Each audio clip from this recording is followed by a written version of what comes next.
So how cool is it really to own a Doberman? I mean, it's not like Hollywood cool. Stop, stop, stop, stop. Stop, stop, stop, stop, stop.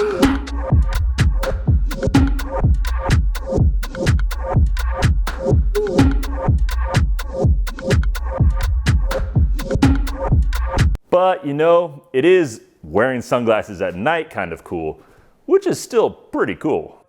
The reality is, it really does take a lot of work to raise one of these dogs, and makes sense that you guys would have just a ton of questions about it. So that's why we're doing yet another video dedicated just to your questions, all about Doberman ownership.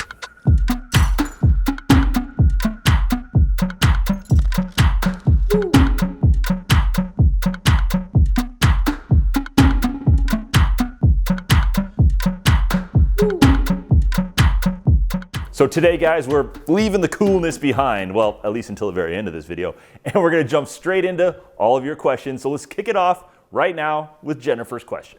Jennifer Levine asked, wanting to get a Doberman in the next year or two, my parents are not for me getting one because they think that they will attack them and my friends.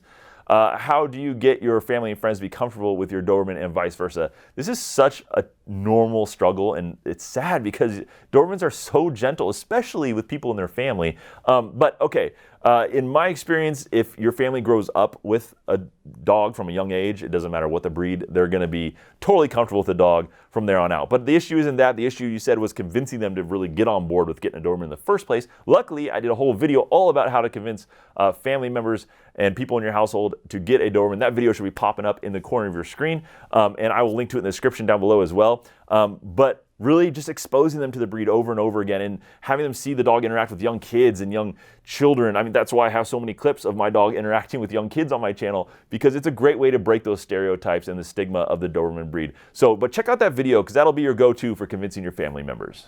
Nicole Rodriguez asked, yay, I've been trying to convince my parents to get a Doberman for the longest time. Still ongoing. Good luck, Nicole.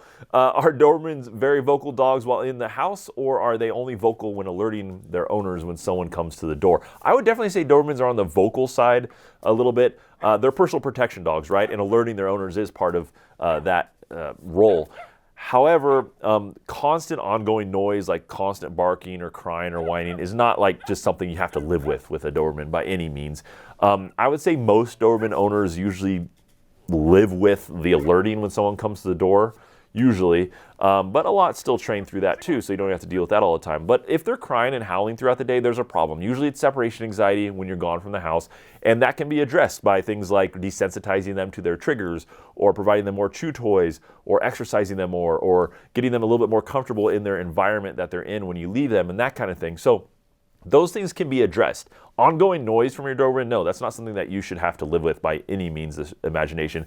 You can work through these things and get through them fairly fast. Kimmy Nokilski, sorry if I got that last name wrong. She said, hi, my Doberman Valentino is 11 weeks old today and is very resistant to walking on a leash. I have a leash that he wears in the house and does fine with it, but as soon as we are outside or somewhere public, oh baby, he is stubborn and won't move.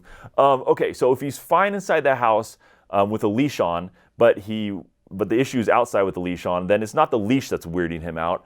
Then it must be either fear or curiosity about the world. And he's only 11 weeks old, so really could be either one. Actually, for either one of those, I would just go the route of desensitization. So I would do at least one trip a day outside with him with that leash on and just hang out in one spot with him. He wants to be in one spot, let him be in one spot. Hang out with him and just get him used to being outdoors at least once, if not more, per day. If it's a fear issue, then that's going to get him used to the outside world. You can interact with him, maybe bring a toy with you, make some positive experiences out there, get him actually looking forward to going outside. If it's because he's so distracted and curious about the amazing outside world that he stays in one place, then this will also help because it'll get him used to it and it won't be as exciting the more often that he goes out there. And just naturally, as he gets older, he's only 11 weeks old. So as he gets older, his confidence is going to build, and that's going to only help your situation as well. So actually either one, if it's fear or if it's just super distracted and just amazed by the outside world, either one, I would do desensitization. So lots of trips outside, just hanging out in one spot for the foreseeable future until he gets past this. Julie Taylor asked another question. She asked, is same-sex aggression likely to develop even if a Doberman is brought into a household with other dogs as a puppy? I've heard that even if they grow up with another dog of the same sex, males in particular may become aggressive towards other male pack members as they mature. Thanks for answering more of our questions. Absolutely, Julie. Thanks for submitting both of these. The male-on-male aggression with Dobermans was generally thought to be the big issue. Some recent research has shown that female-on-female can be an even bigger issue at times with the Doberman breed. So really same-sex at all can be a problem. Now with males, it seems like they get in small little disagreements and fights a lot, and it tends to be less serious, whereas females get in less squabbles, but they tend to be more serious and lead to injuries a little more often. At least that's what I've seen from talking to other owners. So, but yeah, there's some things you can do to help this. If you spay or neuter them, that could help. Also, a minimum of 6-month age difference between the two dogs, preferably a 2-year age difference. The more the better, but minimum 6 months, 2 years preferable. If the dog is introduced as a young puppy, your chances are much better, especially before 16 weeks of age, because that critical socialization window from about like 4 weeks of age to 16 weeks of age, that's where their curiosity about the world overrides any fear issues or dominance issues or anything like that. So if you get them socialized with a new dog in that critical window between 4 weeks of age and 16 weeks of age, then your chances of succeeding and having a smooth household with the two dogs living together are a lot higher. But definitely always feed them separately because resource guarding can be an issue as well. Brian Ricardo asks, hi, I have a big question, but I haven't gotten the answer from any video on YouTube. The question is, I'm from Sri Lanka. I live with my family, but I go to work 7 in the morning and return 4 in the afternoon. How will I train my puppy? Well, I'm in a plan of getting one. Please help me with this. Brian, I've done a few videos on that topic on my channel. You should go check them out about separation anxiety and leaving your dog home alone and while you work full time, that kind of thing. So check out those videos for sure on my channel. They're gonna help you a lot. But in general, yeah, a puppy you can do this. It's going to be tough. A young puppy usually comes to a new home at 8 weeks of age? That's 2 months old. 2 months old, they should be able to hold their bladder about 2 hours or so before they need to be let out and to go to the bathroom. So you're going to have some help during the puppy stages for sure. Someone to come by, a dog walker, a friend, a family member to let them out, exercise them a little bit, interact with them, and get them to go to the bathroom and then put them back in whatever confined area they're in. Tough. It's hard during that first stretch in that first year, but after that you should be fine. Even possibly before that, depending on how your house is set up, how your dog is progressing. Arlo, for example, he's free roam. He can be left alone for a full day of work and have free roam in the house now. I think we started doing that about 11 months of age, and he's fine. So it's definitely doable. You need to interact with your dog a little extra while you're actually home after work and on the weekends and that kind of thing. Get training time in and really good bonding time, but it's definitely doable with a little creative thinking. Lee asked, please can you do a video on the ear posting technique you used, how you found it, if you have any tips or any issues that you noticed along the way, what to expect, etc. Lee, so many people have asked me for an ear posting method and video for Arlo, like how I did that with him. I am not going to be releasing an ear posting video on YouTube anyway, for a lot of reasons. However, I do plan to make a resource for ear posting. It's probably going to be a video, might be a little more in depth than that actually, because I think it deserves more information than just a video. But that will be going out to my newsletter subscribers only, which will be, if you go to DobermanPlanet.com/newsletter and you enter your email address there, you'll be first to find out about this when it's ready. Now, any in-depth resource I make for Doberman owners, including that one, but others down the road too, training resources and that kind of thing, will be going out to my subscribers. They're kind of like my inside crew at DobermanPlanet.com/newsletter. But to give you kind of a rough idea, the ear posting method I use with Arlo is called the zip tie ear posting method. And it involves the use of surgical cement called Torbot cement. It's a surgical glue to help everything hold and stay in place. I used it from about 8 weeks of age for Arlo until he was 6 months or so.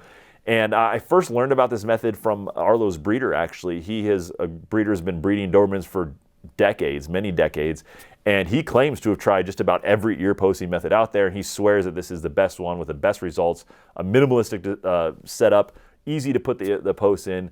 So I got really excited about it, and sure enough, it worked great on Arlo. He showed me all his other dogs that all had great looking ears too, all using the same method. But again, if you go to DobermanPlanet.com/newsletter, you'll be first to find out about that or any other more in-depth resources I make for Doberman owners. BR80 asks, how to introduce a Doberman puppy to another breed pup. Does the Doberman breed do well with other breeds in the same household? Really, I would just make sure that, yeah, you introduce them when they're young. Also, that the first dog or two that the puppy sees is a trusted, maybe older dog that you really know how they're going to react, because the first few interactions that puppy has with another dog is going to really set the tone for that dog down the road and how they accept or reject interactions with other dogs. So if they have a lot of real positive experience with dogs, like initially when they're young, it's going to really set things up to really have an accepting dog later as an adult. So with other dogs, opposite sex is generally better in the same household. A dog that's a little bit older is generally better, 6 months of age minimum, preferably 2 years of age or older, and fixed dogs are usually better. But they get along with all types of dogs, especially male Dobermans. They're very accepting in general, but all types of dogs and animals they can do pretty well with. Now, Twice Love asked, how can you crop Doberman's ears? Now, I hope you're not referring to you doing it yourself, because you can't and you shouldn't. Definitely not do it yourself. But how you can do it, you go see a vet. A veterinarian should be able to tell you what's involved in that and if it can be done safely and comfortably and everything else. But in general, the earlier the better for a Doberman pup. So I think the window is generally 7 weeks of age to 12 weeks of age is usually the ideal age to get the ears cropped, because as they get older, the ear cartilage just firms up. And if you do it earlier, you have a higher chance of success for the ears standing up later on. I prefer like 7 to 9 weeks of age, just because it's a little bit earlier and seems to be more successful with more people, but that's generally the age. But before you do, definitely make sure you check your local laws as well, because cropping the ears is not legal everywhere, that's for sure. And in fact, I did a video all about the ear cropping process, which talks a lot about this stuff in more detail. Should be popping up right now in the corner of your screen if you want to go check it out. If you own a Doberman currently and you want to see one really simple change I made to my Doberman Arlo's diet here, which just made a huge difference in terms of his health, his happiness, his coat, just his energy levels, just like a different dog. I'll link to this video. It should be popping up in the corner of your screen right here. It's this human grade food, fresh dog food delivery service where it delivers straight to your door. Yeah, he's hearing me talk about it. And it just made a huge difference for him. And so I'll link to that. I'll also link to it down below. And yeah, I did say human grade. I mean, I guess you could try. It looks pretty delicious, but I don't think I'd eat it yourself, just to be safe. But just go check out the video. Links in the description. Look for the little blue arrow in the description down below. I really want to thank those of you who've also been just watching my channel like a hawk lately and waiting for the next video of me and Arlo and following our journey. It really means a lot to me. Thank you so much for your support and for checking out this video. Definitely appreciate it. Make sure you're subscribed down below and hit that little bell icon next to it so you definitely get notified next time I release a video. So that way you make sure not to miss it. Keep taking great care of your Dobies, guys. Keep them happy and, of course, just as importantly, healthy. See you next time.